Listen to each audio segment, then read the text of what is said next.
क्या निफ्टी की गाड़ी चल पड़ी है? कहां तक लगेगी निफ्टी की दौड़? क्या होगा कमिंग वीक का critical stop loss point? New analysis के एप्लीकेशन से कैसे कर रहे हैं अपने ट्रेडिंग गेम को ट्रांसफॉर्म? नमस्कार दोस्तों, स्वागत है आपका डॉक्टर संजय वेब के यूट्यूब चैनल में। दोस्तों, आज मैं doctor Sanjay Sinha, technical analyst working on new web since last 28 years.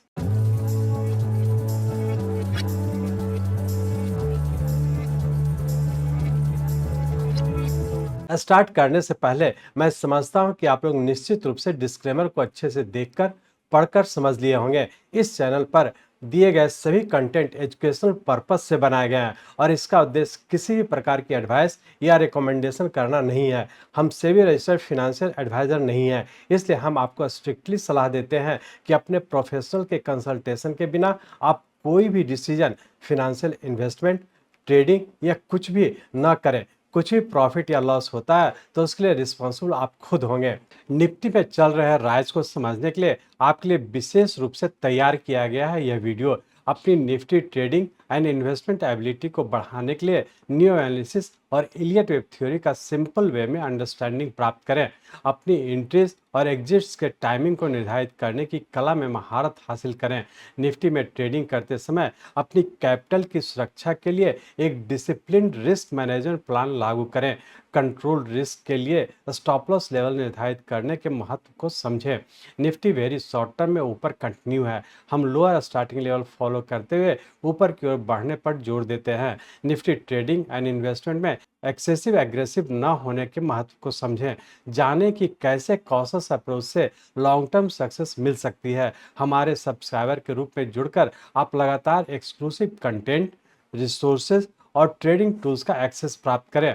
Neo web के डायनेमिक सिग्नल से निफ्टी ट्रेडिंग एंड इन्वेस्टमेंट में बिग प्रॉफिट बुक करने की कला को जानने और इन सभी चीज़ों को समझने के लिए चलिए हम लोग चलते हैं निफ्टी के रियल टाइम चार्ट पर।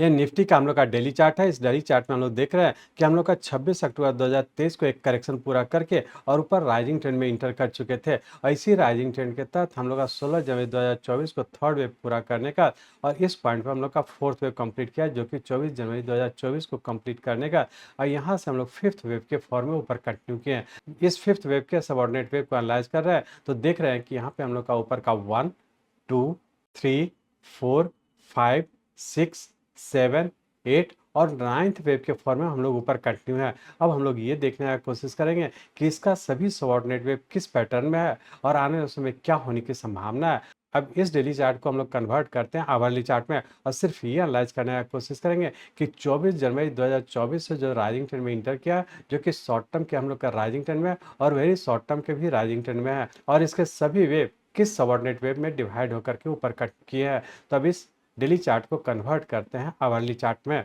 यहाँ पे हम लोग आवरली चार्ट में आ चुके हैं। इस आवरली चार्ट में हम लोग देख रहे हैं कि यहाँ पे हम लोग का थर्ड वेव एक पूरा किया था, जो कि फिफ्थ वेव का सबऑर्डिनेट वेव थर्ड वेव है और इसके बाद यहाँ से नीचे करेक्शन में इंटर किए थे, जो कि हमारा ये फोर्थ, फिफ्थ, सिक्स और सेवेंथ वेव, जो कि हम लोग का पिछले 3 मई 2024 के ऊपर का हाई बना 22,800 के पास।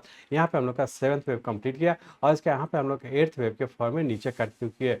जैसा कि पिछले वीडियो में आप लोग से डिस्कस किए थे कि हम लोग का वेरी शॉर्ट टर्म का जो स्टार्टिंग लेवल है 21,777 का, जब तक ये ब्रेक नहीं करता है तब तक हम लोग ये माने कि ये करेक्टिव फॉल है और फिर से ऊपर कंटिन्यू होने की संभावना है। एग्जैक्टली हम लोग देखें कि हम लोग का पिछले दिन का जो लो बना, जो कि हम लोग का एट्थ वेव के फॉर्म है, नीचे की ओर था, जहाँ पे हम लोग का 21,820 के पास आ करके और पुनः यहाँ से हम लोग का फिर से ऊपर कंटिन्यू कर चुका है। तो हम लोग यहाँ पे देख रहे थे कि हम लोग का जो वेरी शॉर्ट टर्म का स्टार्टिंग लेवल था 21,777 का, वो ब्रेक नहीं किया और पुनः हम लोग यहाँ से फिर से ऊपर कंटिन्यू कर चुके। और जैसा पिछले वीडियो में भी डिस्कस किए थे कि हम लोग का वेरी शॉर्ट टर्म का स्टार्टिंग लेवल ये वाला पॉइंट था और शॉर्ट टर्म का हम लोग का स्टार्टिंग पॉइंट हम लोग का 21,710 का था। तो वेरी शॉर्ट टर्म भी ब्रेक नहीं किया और शॉर्ट टर्म का भी हम लोग का ब्रेक नहीं किया और इसके पहले ही हम लोग का यहाँ पे 21,820 के पास आकर के अब पुनः हम लोग फिर से ऊपर कंटिन्यू कर चुके। अब यहाँ पे हम लोग देखेंगे कि जब हम लोग का सेवंथ वेव के पास, जो हम लोग का 3 मई 2024 के पास पूरा करके जो नीचे की ओर कंटिन्यू किया, इसका सबऑर्डिनेट वेव किस पैटर्न में है। तो यहाँ पे हम लोग देख पा रहे हैं कि जब यहाँ से नीचे की ओर कंटिन्यू किया था, जिसके तहत नीचे का 1, 2, 3, 4, 5, 6 और 7th वेव में इस पॉइंट पे कंप्लीट किया। और जैसा कि आप लोग जानते हैं कि 7th वेव 3 + 4 = 7 वेव में हमारे यहाँ पे कंप्लीट किया, जो अपने आप में इंडिकेट कर रहा है कि हमारा ये करेक्टिव पैटर्न के फॉर्म में नीचे इस पॉइंट पे कंप्लीट करके फिर से ऊपर कंटिन्यू किया। अब हम लोग ये कह सकते हैं कि जब हमारा ये 7th वेव के फॉर्म में नीचे कंटिन्यू किया, तो ये एग्जैक्टली हम लोग का किस तरह का पैटर्न का फॉर्मेशन हुआ है। तो यहाँ पे हम लोग देखेंगे कि नीचे का ए बी सी, यहाँ पे हम लोग का एक जिगजैग पैटर्न कंप्लीट किया और उसके बाद एक्स वेव बनाने का पुनः हम लोग का नीचे का ए बी और सी वेव में इस पॉइंट पे कंप्लीट किया। तो हम लोग फाइनली ये कह सकते हैं कि 3 मई 2024 से जो लेकर के नीचे की ओर कंटिन्यू किया, जो कि हम लोग का 13 मई 2024 को कंप्लीट किया, तो ये हमारा डबल जिगजैग के पैटर्न में कंप्लीट किया, जिसके तहत हम लोग का नीचे का ए बी और सी, यहाँ पर हम लोग का एक जिगजैग पैटर्न कंप्लीट किया और उसका करेक्शन पूरा करके पुनः हम लोग का फिर से नीचे का ए बी और सी वेव इस पॉइंट पे कंप्लीट करके और यहाँ पे हम लोग का ऊपर का पैटर्न कंफर्म किया। ये इंडिकेट कर रहा है कि यहाँ से जो नीचे करेक्टिव फॉल हुआ है, जो कि डबल जिगजैग के पैटर्न के फॉर्म में कंप्लीट करके और यहाँ पे हम लोग का पैटर्न कंफर्म किया, जो इंडिकेट कर रहा है कि ये हमारा करेक्शन नीचे का पूरा हो चुका है, जो कि डबल जिगजैग के पैटर्न में था और उसका पुनः हम लोग फिर से ऊपर कंटिन्यू कर चुके हैं। और जैसा कि हम लोग यहाँ पे देख रहे हैं कि पिछले शॉर्ट टर्म में हम लोग यहाँ पे देख रहे हैं कि जो भी राइज हो रहा है वो करेक्टिव राइज हो रहा है, मतलब सभी 3-3-3 के फॉर्म में ऊपर कंटिन्यू कर रहा है। और यहाँ पे भी हम लोग देख रहे हैं कि सभी राइज 3 वेव में है, ऊपर जो गया ये 3 वेव में है, नीचे जो आया ये भी करेक्टिव फॉल है और फिर से जो ऊपर कंटिन्यू कर रहा है। तो यहाँ पे हम लोग देख पा रहे हैं कि जब यहाँ से हम लोग का ऊपर कंटिन्यू किया, जो कि 13 मई 2024 से ऊपर राइजिंग ट्रेंड कंटिन्यू किया, जिसका सबऑर्डिनेट वेव ऊपर का ये बी और सी वेव में इस पॉइंट पे कंप्लीट होने की संभावना और पुनः हम लोग का एक्स वेव बनाने का पुनः हम लोग फिर से ऊपर कंटिन्यू रहने की संभावना। तो हम लोग ये कह सकते हैं कि यहाँ पे हम लोग का करेक्शन पूरा करके पुनः जो ऊपर का राइजिंग ट्रेंड में कंटिन्यू किया, इसका सबऑर्डिनेट वेव भी सभी 3-3-3 में जाने की संभावना है। तो अब हम लोग यहाँ पे देख पा रहे हैं कि यहाँ से जो ऊपर की ओर कंटिन्यू किया, जिसके तहत ऊपर का ए बी और सी वेव इस पॉइंट पे कंप्लीट करने का और पुनः हम लोग एक्स वेव के फॉर्म में नीचे करेक्शन में रहने की संभावना और करेक्शन पूरा करके पुनः हम लोग फिर से 3 वेव में जाने की संभावना। फाइनली हम लोग ये कह सकते हैं कि 13 मई 2024 को जो लो बना, इसका फिर से हम लोग का एक ऊपर कंटिन्यू कर चुके हैं, जिसके तहत ऊपर का ए बी और सी वेव इस पॉइंट पे पूरा होने की संभावना और पुनः हम लोग का फिर से नीचे एक्स वेव बनाने का फिर से ऊपर ही रहने की संभावना। पूरे वीक की बात करें तो पूरे वीक रेंज बाउंड के तहत नीचे 22,250 और ऊपर का 22,650 इसी रेंज बाउंड में रहने की संभावना है। छोटे से रेंज बाउंड में ट्रेड करेंगे, लेकिन ध्यान रखें चूंकि ऊपर की ओर कंटिन्यू है तो हम लोग डिक्लाइन पे बाई करके ऊपर की ओर कंटिन्यू रखेंगे और लोअर स्टॉप लॉस को फॉलो करते हुए आगे की ओर कंटिन्यू रखेंगे। तो हम लोग का अब इस पूरे वीक के लिए क्या स्टॉप लॉस होने की संभावना।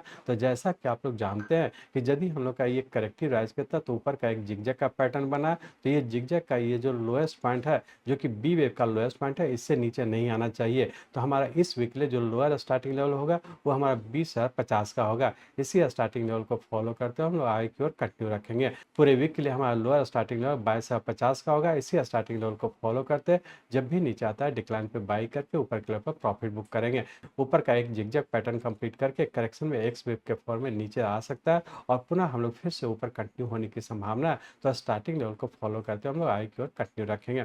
अब हम लोग ये देखेंगे कि मंडे और ट्यूसडे को क्या होने की संभावना है। तो उसके लिए हम लोग इस आवाली चार्ट को कन्वर्ट करते हैं 15 मिनट के चार्ट में। यहाँ पे हम लोग 15 मिनट के चार्ट में आ चुके हैं। इस 15 मिनट के चार्ट में हम लोग देख रहे हैं कि यहाँ पे हम लोग का नीचे का पूरा करके पुनः राइजिंग ट्रेंड में ऊपर कंटिन्यू किया, जिसके तहत ऊपर का ये बी, यहाँ पे हम लोग का एक इस ए वेव जो हम लोग का 5 वेव में था और यहाँ पे करेक्शन के तहत नीचे का ये बी और सी, यहाँ पे हम लोग ए बी और सी को हम लोग डब्ल्यू एक्स और वाई के पैटर्न इस पॉइंट पे पूरा करके अब पुनः हम लोग सी वेव के फॉर्म में ऊपर कंटिन्यू किए हैं। तो अब हम लोग ये कह सकते हैं कि यहाँ पे ऊपर का एक जिगजैग पैटर्न का फॉर्मेशन हुआ, जिसके तहत ऊपर का ए बी और सी वेव इस पॉइंट पे कहीं ना कहीं पूरा होने की संभावना और फिर से पूरे के करेक्टिव फॉर्म में एक्स वेव के फॉर्म में नीचे आने की संभावना। तो हम लोग ये कह सकते हैं मंडे ट्यूसडे को रेंज बाउंड के तहत ऊपर का 22,600 नीचे का 22,300 इसी रेंज बाउंड में रहने की संभावना।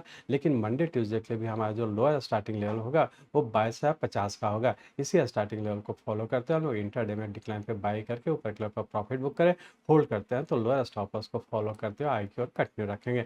इस तरह से हम लोग कह सकते हैं कि मंडे ट्यूसडे की बात करें तो इसमें भी हम लोग का नीचे जब भी आता है डिक्लाइन पे बाई करके ऊपर की ओर कंटिन्यू रखेंगे और लोअर स्टॉप लॉस को फॉलो करते हुए आगे की ओर कंटिन्यू रखेंगे। यदि हम लोग पूरे वीक की बात करें तो पूरे वीक में भी रेंज बाउंड में जब भी नीचे आता है डिक्लाइन पे बाई करके लोअर स्टॉप लॉस 50 को फॉलो करते हैं हम लोग आई की ओर कंटिन्यू रखेंगे। और यदि वेरी शॉर्ट टर्म की बात करें तो वेरी शॉर्ट टर्म भी हम लोग का यहाँ से जो ऊपर राइजिंग ट्रेंड कंटिन्यू है, ये अभी भी ऊपर राइजिंग ट्रेंड कंटिन्यू है। चूंकि वेरी शॉर्ट टर्म का जो हम लोग का स्टार्टिंग लेवल है 21,777 का, ये ब्रेक नहीं हुआ, तो इसी स्टार्टिंग लेवल को फॉलो करते हैं अभी हम लोग वेरी शॉर्ट टर्म के भी ऊपर ही कंटिन्यू रहने का कोशिश करेंगे। शॉर्ट टर्म में भी हम लोग का ऊपर का राइजिंग ट्रेंड ही कंटिन्यू है और उसका शॉर्ट टर्म का भी जो हम लोग का स्टार्टिंग लेवल है 21,710 का है। इसी स्टार्टिंग लेवल को फॉलो करते हैं हम लोग शॉर्ट टर्म का भी ऊपर कंटिन्यू रहने का कोशिश करेंगे। तो इस तरह से हम लोग कह सकते हैं कि शॉर्ट टर्म में भी हम लोग का राइजिंग ट्रेंड है और वेरी शॉर्ट टर्म में भी हम लोग का राइजिंग ट्रेंड है। वीकली पॉइंट ऑफ व्यू से कहें तो इसमें भी हम लोग का ऊपर राइजिंग ट्रेंड है और लोअर स्टॉप लॉस को फॉलो करते हम लोग आई की ओर कंटिन्यू रखेंगे। और मंडे ट्यूजडे की बात करें तो उसमें भी हम लोग कह सकते हैं कि जब भी नीचे आता है बाई करके ऊपर की ओर कंटिन्यू रखेंगे और इंट्राडे के स्टॉप लॉस को फॉलो करते हुए आई की ओर कंटिन्यू रखेंगे। इस तरह से हम लोग कह सकते हैं कि सभी टाइम फ्रेम का राइजिंग ट्रेंड है तो लोअर स्टार्टिंग लेवल को फॉलो करते हुए आई की ओर कंटिन्यू रखेंगे। मैं चाहता हूं मेरे जीवन का लक्ष्य है इस मार्केट में कोई भी लूजर ना हो। इसको आप सीखें, लोगों को सिखाएं, लोगों को मदद करिए। हमारे साथ जुड़े रहने के लिए, आज के वीडियो को ध्यानपूर्वक अटेंड करने के लिए, इसे दूसरों तक पहुंचाने के लिए आप सबका बहुत बहुत धन्यवाद। जय हिंद।